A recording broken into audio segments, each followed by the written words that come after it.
Our next speaker is Mild Ruben. He's with About Face, and Mild, will let you elaborate on your background and the organizations that you work with. Thank you. I'm glad to be here. I'm with About Face, which used to be Iraq Veterans Against the War, IVAW. Some of you might be familiar with them, so we just changed our name. It's now About Face. It's now About Face Veterans Against the War. I'm also a proud member of Democratic Socialists of America, DSA, but right now I'm speaking in the capacity of About Face member. So I served 5 years in the United States Marine Corps, and I spent a year in Afghanistan in 2010 as a signals intelligence officer. So I worked for both the Marine Corps and the NSA, the National Security Agency. The first 6 months, I actually was on the front lines. So I saw a lot of violence, in an immediate sense. The latter 6 months, I was more at the flagpole, so I saw how generals and colonels talk about the war from a distance, and that stayed with me.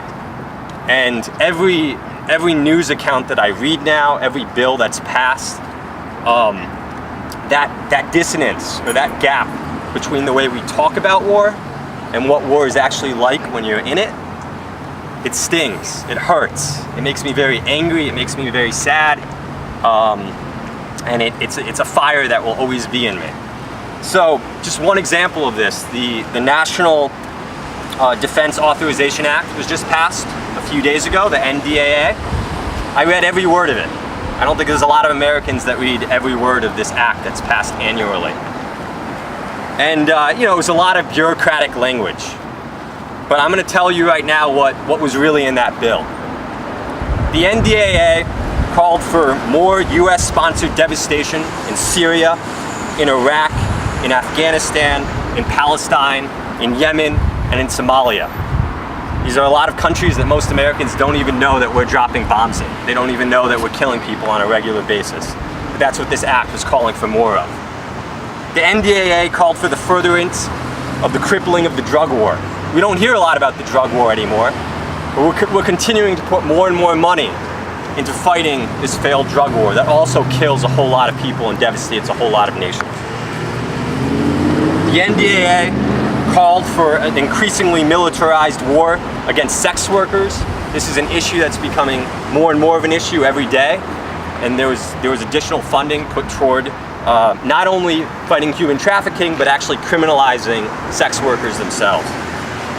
The NDAA called for the fattening of an already bloated and oppressive surveillance state.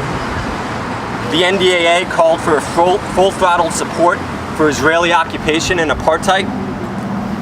The NDAA called for the expansion of the nuclear and missile defense programs at a time like now when we're facing off with North Korea and just as much so, although it's not in the news right now, Iran. Trump is most likely going to overturn the nuclear deal in the next few months.